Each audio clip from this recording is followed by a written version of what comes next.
Uh, yes. Hello, and this is Dr. Bien Elinilios. I'll be discussing the community engagement topic. I'm supposed to be there physically with you, but due to a very important engagement as well with the Department of Health, I am sending this video lecture, which you can watch. And after the video lecture, there will be a small post-lecture assessment that you can take right after watching this video. So please pay attention to this video. So we will be talking about community engagement. Uh, of course, uh, you can comment there in the space provided and try to think, what is community for you? How would you define community, right? There's so many definitions of community. But for you personally, based on your experience and based on what you know, what is community for you? So please find time to leave a comment there, and then you can actually leave the comment. That's part of your participation for this class. So some would say community is not just a place, it's a feeling, right? Especially now at the digital age, there are virtual communities already. So before the digital age, we used to constrain community as a physical, in a physical place, in a physical dimension, right?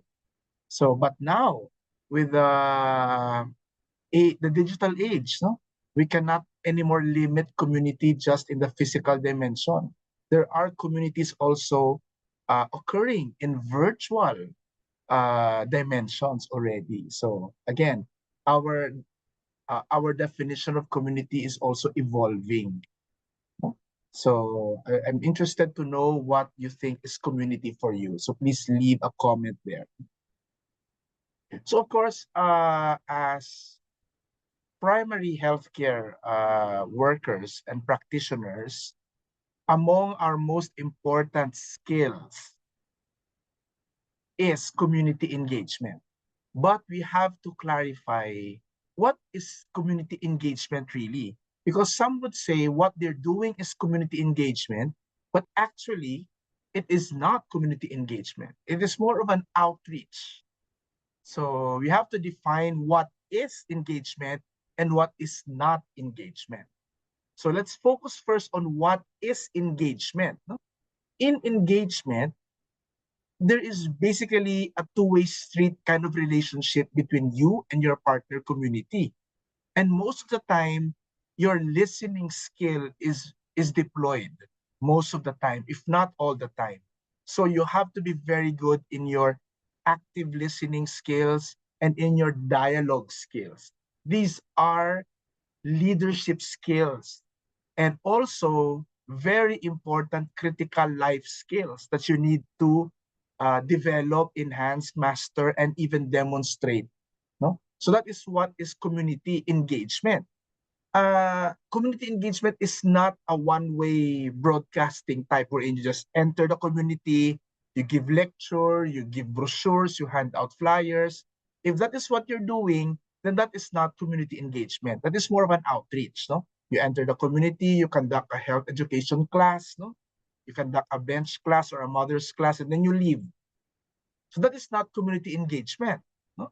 What you did there was more of an outreach. Okay, so take note of that. Community engagement is actually working with the community as an equal partner. So the community helps design the solution to the problems you have identified with the community. So take note of that. No? Take note of that because the community is not just a recipient or a benefactor, no? Or something that actually just receives um, whatever you want to give them. No, it's not a dole out thing. So in engagement, you have to work with the community, and the community actually helps in the designing of the solution to the problem. So even in the problem identification pa lang, the community has to be there already. They have to be present already, right? And most importantly, in community engagement, there is a lot of capacity building. You're actually leaving skills behind, no? So it's not just giving them lectures or knowledge, no? You have to teach them the skills that they can actually deploy if you are no longer part of that community. So capacity building is present.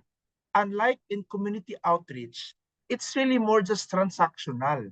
It's basically you're getting something from the community. You're just using them maybe to get some information or to do research. So it's transactional, no? So I'm getting something from you. I am helping you because I'm getting something from you. In engagement, that is not the case. You have to leave them with the skills that they need to do so that even if you're no longer part of them, they can still be able to sustain the solutions that they have identified with you. Okay? And of course, in community engagement, there is shared power. So the decisions are made together with the community, you know. You just don't do uh, you just don't do it your way. You have to work with the community. So you have to consult with the community. And the community has equal voice with you. No? So kung ano yung gusto ng community, kailangan mong pag-usapan. No? Kailangan mong pakinggan. No? Because it's a shared power. If the community does not want to do it, wala kang choice. Then you cannot do it. Kasi yun yung desisyon ng community. If the community wants it this way, then you have to work with that because it's the decision making there is made together with the community. Unlike in community outreach, where it's more of tokenism, you're just asking for their opinions, but at the end of the day, yung gusto mo rin ang masusunod. No? So humihingi ka lang ng opinion kung ano tingin nyo dito, pero at the end of the day, ikaw pa rin ang masusunod. So it's really more of tokenism. So it might look like na nakikinig ka, pero basic actually hindi. No? So it's more of a community outreach pag ganon. So please take note of these characteristics, no? The difference between community engagement and community outreach. Kasi karamihan sa mga ginagawa ng iba, it's really just community outreach. Hindi siya community engagement. Pero in primary healthcare, we mandate you to do community engagement, not just outreach. Hindi lang yung one time, big time. No? Kasi community outreach lang yan. Community engagement is really rebuilding with the community, no? Identifying problems, identifying solutions, making choices with the community as an equal partner. So let's first define some of the terms here. No? So like I said, the definition of community has been evolving over time. No? And especially in the digital age, no? Community is no longer just a zip code.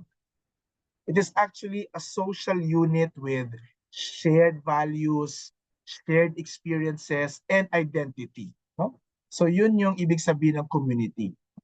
So pwede tayo magsabi na mapuwang community, di ba? May shared values, may shared experience, and may shared identity, di ba? Or College of Medicine community in Mapua. Very specific talaga yon. So it's the same thing, no? Hindi kayo nakatira sa isang lugar, you just go there and spend there in that area for a brief moment in time, pero community pa rin kayo. No? Because ang importante dito, there's shared values, shared experiences, shared struggles, and a shared identity. Yeah. Partnership is also a term that we actually use. And this is basically the core of engagement. No? You are establishing partnership with the community. That is why we don't refer to them as adopted community. No? We don't use the term adopted. Bakit ka mag-a-adopt? Ano ba sila? Baby mo? Di ba? So we are not adopting communities. We are basically building a partnership with them. So nag-ibig sabihin yun. Partnership kasi requires trust, transparency, and mutual respect. That is why the first step in community engagement is trust building. Kasi part yan ng pag-build mo ng partnership with the community. Okay? So tandaan na, it's really partnership and we are not here for adoption. No? So partnership, no? Hindi rin ito collab. Hindi rin ito collaborator. Magko-collab kami, Doc, di ba? Parang ganun yung mga Gen Z term ngayon, no? Collab. Iba yung collab. Transactional si collab, di ba? Transactional. Quid pro quo. Magko-collab tayo kasi may kukunin ako sa iyo, may kukunin ka sa akin. Di ba? Ganun yon. Sa partnership, hindi ganun. Merong trust building dyan, merong mutual respect dyan, you share decisions, no? Ginagawa nyo to together, ganon. So, yan yung ibig sabihin ng partnership. Another term that we will encounter most of the time in community engagement is determinants. Of course, nagagamit na natin to, especially in our discussion in primary healthcare. No? So, according to the WHO definition, these are the conditions in which people are born, you grow, live, work, and age. So these are the conditions in which you are born into, grow up, you live in, and you work in, and age. So, ano yung mga examples ng determinants? Of course, alam na natin yan. Education, for example, is an important determinants. Economics, no? Livelihood opportunities, policy, governance, health system. Baka kasi walang clinic o walang hospital, walang health workers. Dapat the health system is also a determinant, no? Is a determinant of health. So marami dyan. So you can also just review your primary healthcare discussion kung ano yung mga ibig sabihin ng determinants. So let's try to understand what community engagement even further. And as a sociologist, I'll try to use the lens of sociology and try to understand community engagement. So, of course, in the past, we've used a few sociological frameworks. No, kung maalala nyo, yung utilitarianism, yung conflict theory, kung naalala nyo yun. So, yan yung mga halimbawa ng mga sociological frameworks. And let's also try to use some of them here to further understand what community engagement is. Okay. So, one important sociological framework is your social ecological model. I think we've discussed this. So yeah, I think this is familiar sa inyo. Yung onion framework, yung may mga rings around the rings, parang ganon. Just to indicate that what we're doing is more than just biology. No? Your health, the health of your community is more than just biology. No? Kasi tayo mga doktor, especially kung clinicians tayo, we're often fixated with the individual level, yung pinaka-smallest circle, yung pinaka-loob ng circle na yan. No? Kasi yung pinaka-loob na yan, yan yung individual level. Doon yung mga genes, yung behavior, physical characteristics, no? Kung sa physical diagnosis pa, yan yung review of systems mo, basically. Yan yung individual person. No?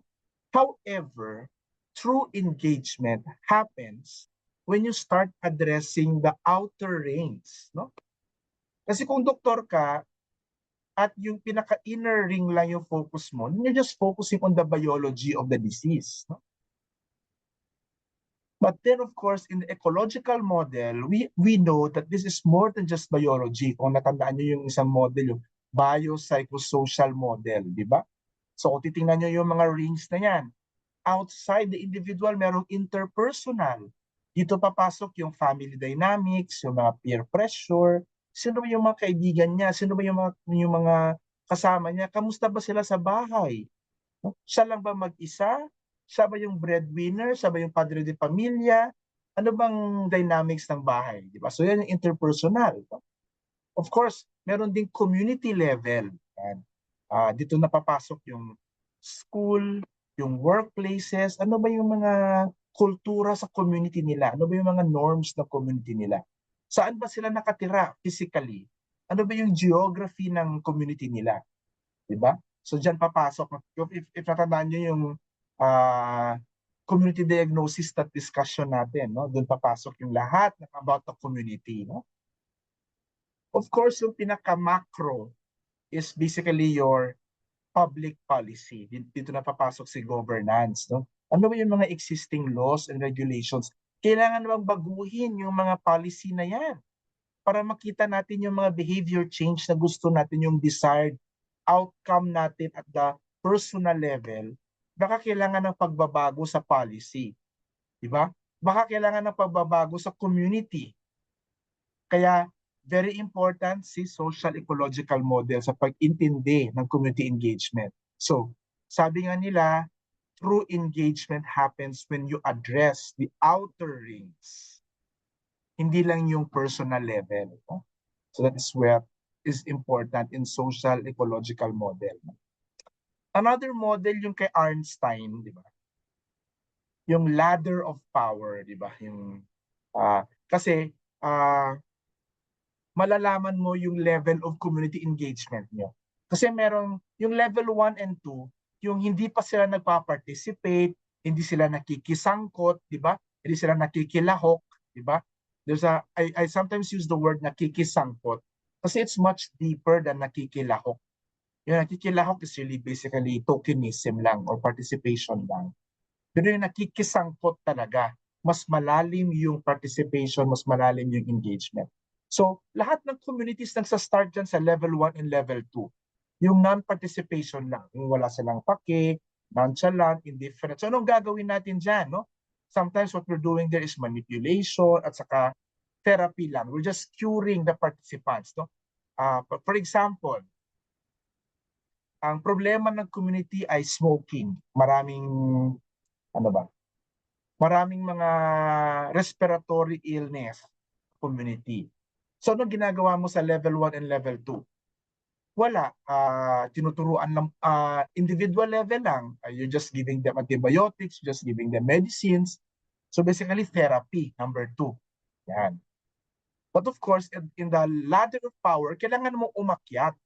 Hindi pwedeng manatili ka lang sa lower rung ng ladder, di ba? So yan yung ibig sabihin nito. So you need to climb up the real power.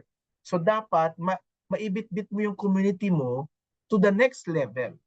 So pag 3, 4, and 5 na, okay, dito na yung tokenism, okay? Parang, yes, nakikinig na sila sa'yo, pero hindi pa rin nila nagagawa yung gusto mong gawin nila. Di ba? So, nakikinig sila, pupunta sila sa mga pagtitipon mo, pero ang nangyayari, wala pa rin nangyayari, basically. No? Ganun pa rin ang nangyayari. So, basically, ang ginagawa mo dito, informing lang, or consultation, placation lang. Di ba? Yan lang yung ginagawa mo. Of course, ang gusto natin ay ma-achieve yung citizen power. O, di ba? Yung nakikisangkot na talaga sila. Yung sila na mismo ang gumagawa sa gusto nilang gawin, no? Sila na mismo ang humahawak ng responsibility and control sa kanilang mga choices, no? So dito na papasok si partnership, first delegated power na. So sila na yung nagdedesisyon, sila na yung namamahala sa programa mo, and eventually sila na lahat ang gumagawa. Kahit wala ka na dun sa area, no? Ginagawa pa rin nila kasi sila na yung namamahala. Yan yung gusto nating ma-achieve, no? Yung pinaka-highest level, yung citizen control, di ba? So when you go to your community, intindihin mo talaga na it's not going to be 6 kaagad, di ba? Tatalon ka from 0 to 6, no? Sometimes you have to go through the ladder, up the ladder, no? Kailangan mo talagang pagdaanan yan. At talagang mai-experience yan yung ganyan sa community ninyo. Of course, mas maganda if the community, mas mabilis yung pag-akyat ng communities. Meron mga ganun, ang bilis na nilang umakyat. Of course, mga communities naman na medyo mabagal at matagal na sa level 2 or sa level 3. No? So you have to be innovative na naman. Paano ko sila mapaakyat doon sa pinakamataas o at least man lang sa next level of engagement? So, tandaan nyo si Arnstein's ladder of power, okay? Pwede siyang gamitin as a gauge kung nasaan na yung community ninyo. Another other sociological principles is yung ginagamit din yung social capital. Social capital refers to your resources, your partnerships, no? Sino ba yung mga tao na kilala mo that you can bring into the engagement? Yan. Ang in real life kasi guys, it's really who you know that matters. Diba? So ikaw, pupunta ka ng community, ano yung capital na bitbit mo? Like, di ba capital, pag sa economics, yung ibig sabihin ng capital, yun yung pera mo na resources mo that you can invest into the community. Ganon din sa engagement. May social capital ka that you can invest in the community at tutulungan mo rin yung community na mapalago yung social capital nila. Mapalawak yung kanilang social network. Yung mga people that they know na makakatulong sa kanila. People or institutions that they can connect with. So, importante yan. That is why you have to help them link up to other social resources. No? Link them up to the mayor, the barangay, to other NGOs, to other civil society organizations, to government agencies, di ba? So yan yung pinaka-importante, palaguin yung social capital. Yan. So importante yan. So ikaw, do a reflection. Gaano kalaki or kaliit pa ang social capital mo ngayon? Di ba? So, ilista mo yung mga tao. Sino ba yung mga tao na pwede mong tawagan ngayon, tapos hindi ka sasagutin na, who are you? Di ba? Who you? Di ba ganon? Dapat kilalang-kilala ka nila. Di ba? At pag humingi ka ng tulong, they can help you. Yan yung ibig sabihin ng social capital. So, try to list down people that you know and try to assess, engage your social capital. Another principle na for me, ang pinakatandaan natin, pinaka-importante, at least for me, yung cultural humility. Yan.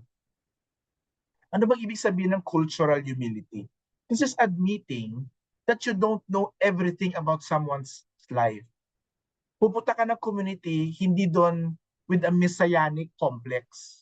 Di ba? Meron kasing ganun, no? Pupunta ka ng community, I will save the community. I know more than what they know. Di ba? Meron ganun. I graduated from Mapua. Therefore, I know more than what they know. Hindi. Di ba? There has to be some form of cultural humility. No? Of course, meron kang competence. Meron kang alam. Meron kang skills na pwede mong ibitbit sa community. No? Iba yun, ha? Iba yung competence sa cultural humility. Yung humility is, alam mo na hindi mo, it's admitting to yourself na hindi ko alam lahat. Since hindi ko alam lahat, I need to consult with the community. Baka, of course, the community is the expert of their own community. Sino pa ba ang makakilala sa community kung hindi yung community mismo? Right? Therefore, they must know what to do because they are the community. Diba? So, you have to trust that the community also has the competence. Hindi lang ikaw. So, yan yung ibig sabihin ng cultural humility. Tandaan natin yan. Yan yung pinaka-importante sa lahat. No?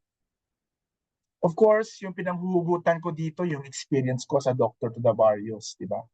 Imagine fresh board passer, tapos that was your first job ever, di ba? Kasi yun yung program dati sa DTTV, no? Hindi pa kami scholar, hindi kami scholar ng bayan, scholar lang kami ng mga magulang namin, no? Pero ako, of course ako, scholar ako ng school ko, swerte ko lang, no? That I was able to get some scholarship from the university where I graduated. Pero even that, no, we're not really required to do return of service, no? Kasi private university naman kami. Ang importante sa amin, makapasa at makapagsilbi in whatever way you can, parang ganon. But of course, I really felt that I needed to pay back, di ba? Sa sarili ko na lang yon, no? It was really a self-imposed obligation really pay back. And I saw the opportunity in the DTTV programs. So yeah, so a fresh board passer, no? I think I passed the boards in August. I applied in the Dr. Sarabaros in September, and then I got accepted in November, and then we were deployed in December of the same year. Diba? As in fresh board passer. So as a municipal health officer, no, the work is basically 20% clinical, 80% really basically community engagement. So ano ginagawa namin? Maliban sa administrative work, no, managing the budget, coming up with the plans, no, designing programs, I talk to the mayor, I sit down in the local health board, no, and I talk also to other politicians, no, hindi lang si mayor, pati si vice mayor, pati yung committee chair on health, Sangguniang Bayan, pati yung mga barangay captain, no, naalala ko, I had 9 barangays in my town where I served as a PTV. So lahat ng mga 9 capitans yan, kilalang kilala. And of course, going to the mountains, no, literal na ilang ilog ang kinawid namin para maabot namin yung pinakamalayong sitio na part pa ng jurisdiction ng community namin, no? And sabi nila when I went there, ang tagal na nilang hindi nakakita ng doktor, no? So basically, I was the first doctor to visit that place after a very long while, no? Kasi it was so far, ang layo ng next na bayan. So pag may sakit sila doon, they just they just do what they know what to do, no? So yun lang yung ginagawa nila doon. So it's basically there is no playbook for this. How I wish I was taught in med school on how to really deal with so many situations in the community. Pero walang playbook eh. You learn along the way. And of course, sa DTTBs, meron kaming some sort of fellowship among all DTTBs. Nagtatanungan din kami. I asked the more senior DTTBs, yung mga nauna na sa amin, on ano bang ginagawa nila in the situation, naka-encounter na ba sila ng ganitong sitwasyon, and what would they do? Parang ganon. So, of course, I consult former professors, ng mga consultants na, and consult the community, especially my health staff, especially my midwives, my nurses, kung ano na ba yung mga barangay health workers, kung ano na ba yung ginagawa nila dito, ano bang pwedeng gawin. So that was really part of the job, no? Yung sa community engagement sa DTTB. Isa pang mga na-encounter ko sa DTTB, yung basically dealing with ignorance, no? Which leads to fear. No? But sometimes, it's really more of fear rather than ignorance. No? Natatakot silang pumunta. Isa sa mga classic experience ko was, because the town where I serve, mataas yung maternal mortality nila. Sila yung, at that time, sila yung may pinakamataas na maternal deaths in the province. No? Of course, yan yung pinakasabi ko. Ito yung gusto kong ibigyan ng atensyon. Para at least man lang, may impact yung tenure ko as a DTTB. So, I started organizing, no, consulting with the traditional birth attendants. Tinipon ko lahat ng mga hilot doon at mga traditional birth attendants sa area.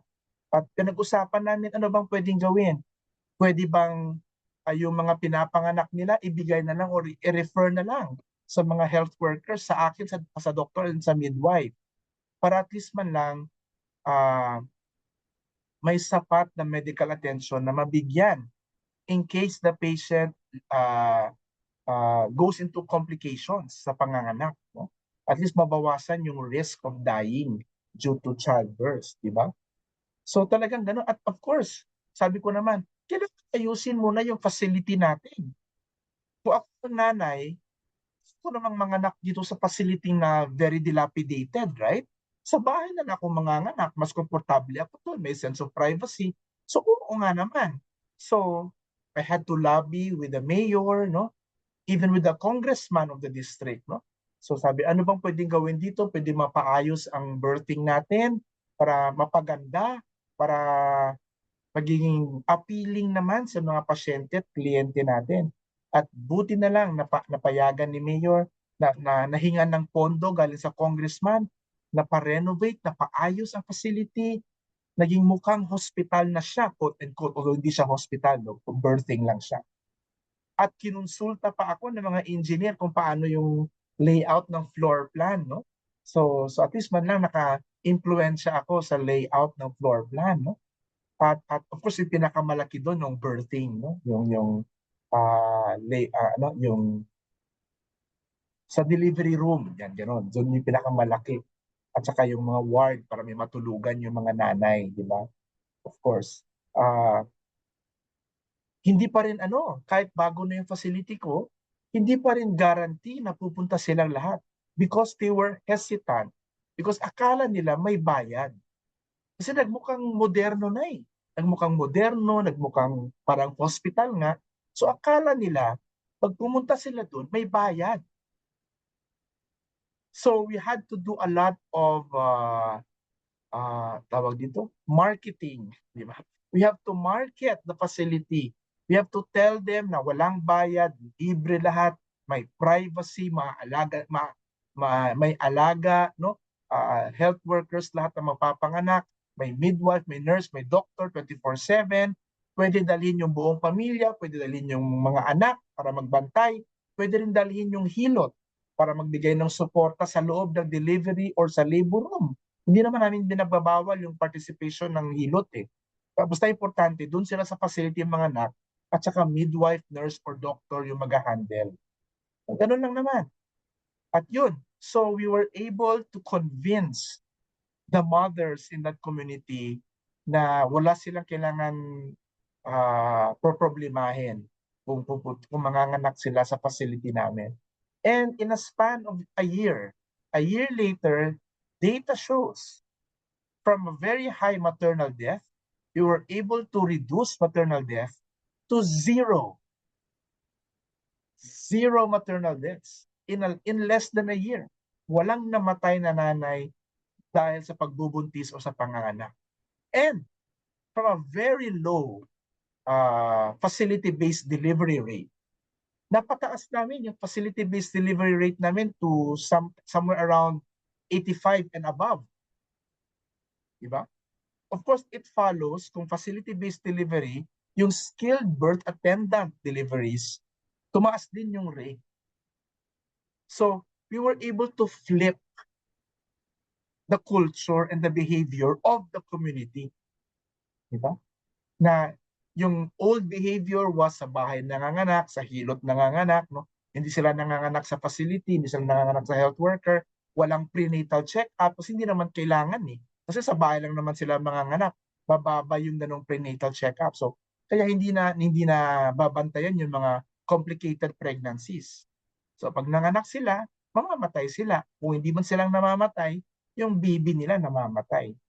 So, from that kind of behavior, we were able to flip it to a behavior wherein the mothers now are freely going to the facility, having their prenatal check-ups, sa facility sila nanganganak, yung midwife nila napapanganak sa kanila, yung nurse nila, or minsan yung doktor nandun, ako nandun, especially pag medyo mahirap yung childbirth, and pag medyo complicated, nare-refer namin sila sa hospital kaagad kasi nagkaroon na kami ng arrangement sa district hospital, no?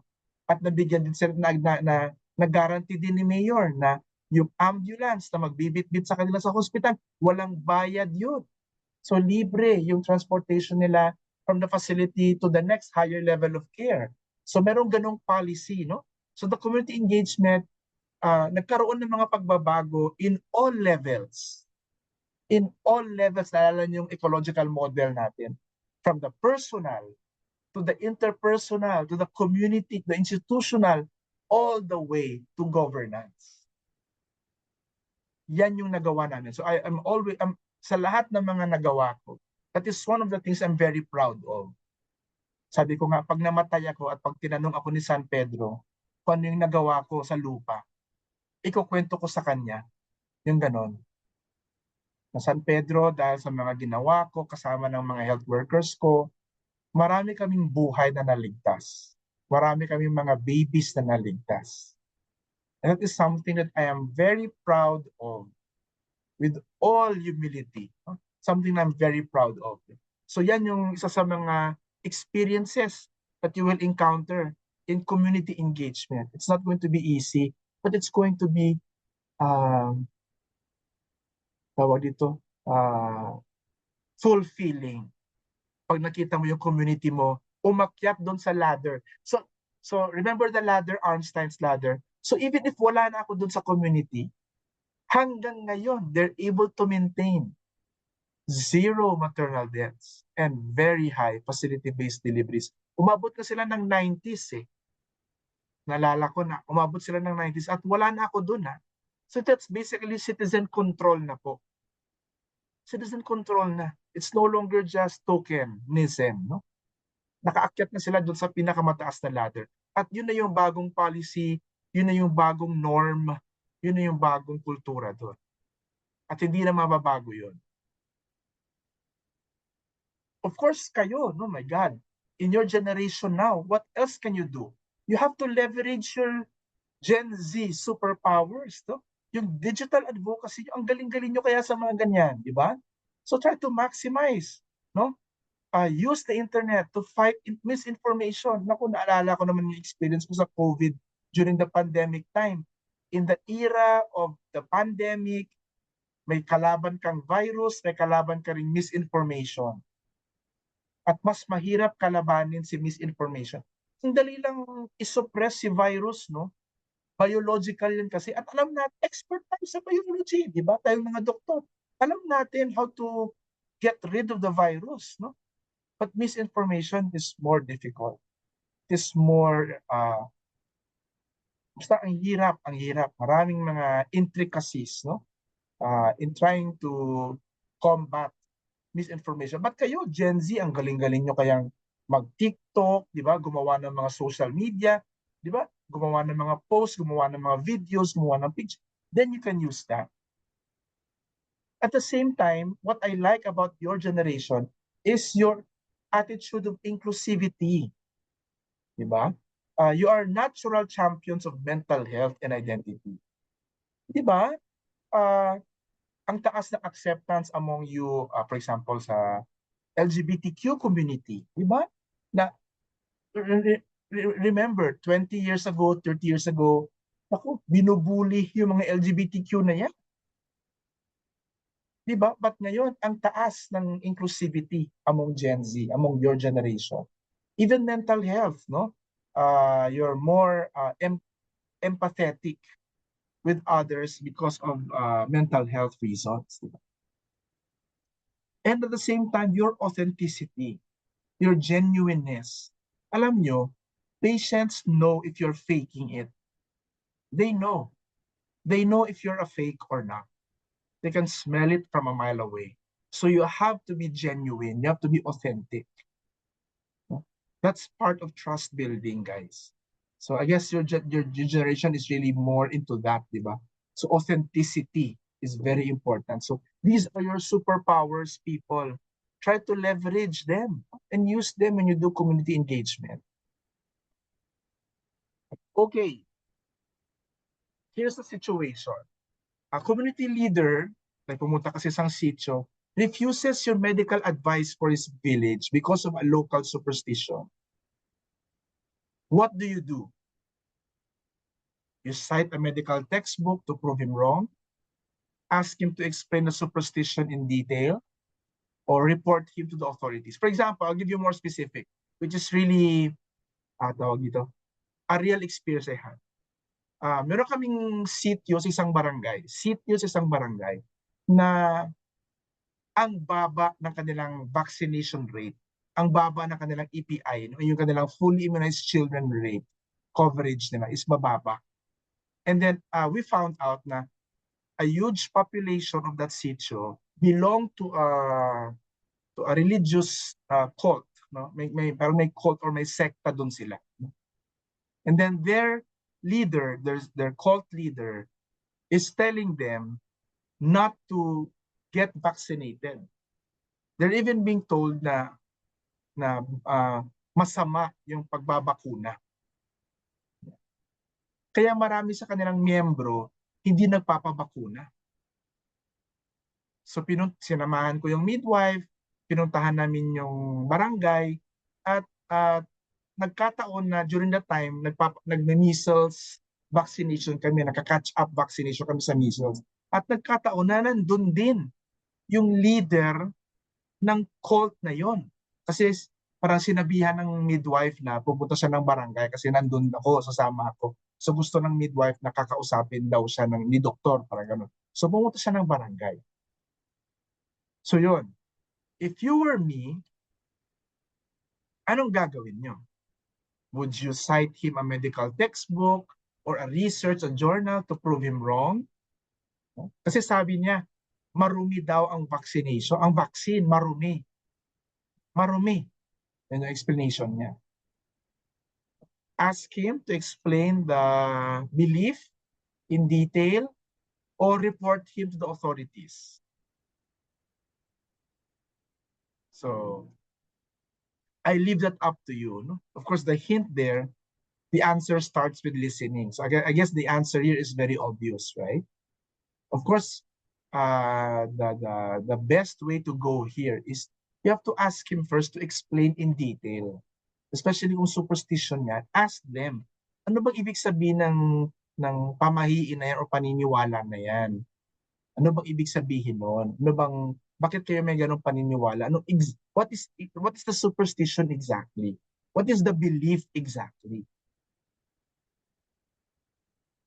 Parang gano'n. So naalala ko nun, in-explain niya nga sa akin na I cannot remember, the vaccine daw is dirty. It is so hindi pwedeng ipasok yan sa katawan kasi nga marumi daw kasi virus nga yun, sabi niya. Bakit mo i-inject yung virus sa katawan? Di ba tama rin siya? Kasi yung mga vaccine natin, yung live attenuated virus, di ba mga ganyan, di ba? Or parts of the virus. Parang tama rin siya, no? Of course, yun yung mga i-explain nila, no? In-explain na yung importante sa kanila na malinis yung katawan daw, di ba? Blah, blah, blah. So, at may mga sinasite, nalala ko, may sinasite po sa mga Bible verses to support their belief, basically. Hindi ko na maalala kung ano yung sinabi ko exactly sa kanya.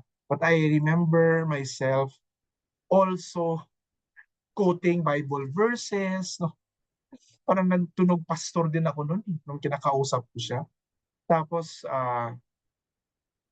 kasi may nakita kong common ground yung pagpapahalaga sa kalusugan. Kasi nga, they're afraid na baka ma-inject ng marumi, maapektuhan yung kalusugan nila. So doon ako nag-dwell sa kalusugan. Kasi yun yung common namin, yun yung common ground namin na mahalaga para sa kanya yung kalusugan. So yun yung in-explain ko sa kanya, no, yung vaccine nakakatulong sa di ko na matandaan yung yung exact words na ginamit ko. But naalala ko rin sa kanya na kayo nga umiinom din kayo ng antibiotic, sabi ko, naalala ko. Yung antibiotic galing din yan sa marumi. Sabi ko, kung alam niyo lang kung paano nagsimula yung antibiotic, nanggaling yan sa marumi. Pero umiinom kayo ng antibiotic. So, para mapagaling yung kanyang masugat nyo or yung karamdaman ninyo. So, parang din si vaccine. Wala pa kayong karamdaman, alala ko na, wala pa kayong karamdaman, pero na-prevent na mangyari ang karamdaman. And then, eventually, he sounded convinced naman before we separated ways. Naalala ko may sinabi siya sa akin na, hindi ko naman sila, Dok, pinagbabawalan. Kung gusto nila, Dok, pwede naman silang pumunta sa inyo. Yun yung exact words na sinabi niya. So nung sinabi niya, so okay lang ba na pumunta kami ng sitio mo para magpabakuna doon, di ba? Tapos sana nandun ka, sir, para matulungan silang, mas mainganyo silang pumunta. Para na yun yung naalala ko. Yeah, so hindi ko lang maalam kung ano na nangyari, pero mukha naman sa naalala ko, medyo tumaas-taas na rin yung kanilang vaccination rate doon sa barangay na yon. Kasi sila yung pinakamalaking sitio doon sa barangay. So sila talaga yung nagpo-pull up at pull up or pull down sa vaccination rate ng barangay niya. So mahirap talaga guys. It's really, yung puhunan mo dito laway sa community engagement. Yan yung puhunan. And you really have to listen. Kasi kung nakikinig ka, malalaman mo kung saan yung common ground nyo, saan yung hugot niya, saan mo siya pwedeng sundutin, saan mo siya pwedeng di ba? Kung saan ka pwedeng pumasok, di ba? Para makonvince sila na gawin yung gusto mong magawa nila, di ba? But it starts with listening, guys. And of course, just to end, why community engagement matters, why listening matters. Studies show that if a community is engaged, compliance is very high, around 85%. That's what data would show. Now, when communities feel heard, rather than just treated, health outcomes and adherence would increase. So kung treatment lang, biological lang yung approach, the compliance and the trust factor would decrease. But if you follow the community engagement model and strategies, you will see, and I tell you, this is very true, you will see very high compliance and very high trust factor. And that is the reason why we are doing community engagement and not just community outreach. So, ano yung mga practical tips na pwede kong maiwan sa inyo when you do your community engagement na later on, no? Number one, pinaka-importante, drop the ego. Diba? Yung pagiging MD mo, title lang yan. At tandaan nyo, hindi ka taga ron sa community, outsider ka. Bisita ka doon. So therefore, huwag kang pa-star-star, huwag kang pa-bida-bida doon. You have to drop the ego. Meron kasing iba, hindi lang tinawag na doktor, na insulto na offend na. So what? So what kung hindi ka tinawag na doktor? So what if tinawag kang sir at hindi doc? Diba? Meron kasi ako mga na-encounter na pasyente na ganyan, tinatawag ko sir, tapos magsusorry, sorry doc. Sir. Sabi ko, okay na yun. Okay na tinawag mo akong sir. Siguro mas magagalit ako, itinawag mo akong ma'am. Buti na tama na sir ako. Okay lang yun. Minsan nga, kahit Bien na lang itawag mo. Kasi mas matanda ka naman sa akin, ma'am. Okay lang yun, nak. Pwede naman nak, no? So okay lang yan. So drop the ego. Number two, collaborate. Don't be a messiah. Sabi ko nga, avoid the white knight syndrome, di ba? Or tawag niya, the messianic complex. You are not there to save them. You are there to partner with them. So tandaan nyo yan. Collaborate. No? Start to partner. Do not save them. You are not the hero. Hindi ka hero, ha? You're not a hero. Tandaan nyo yan. Meron kasi yung mga ganong DTTV minsan eh. Yung bumapasok sa ulo nila. Hero sila. Ang taas ng ego.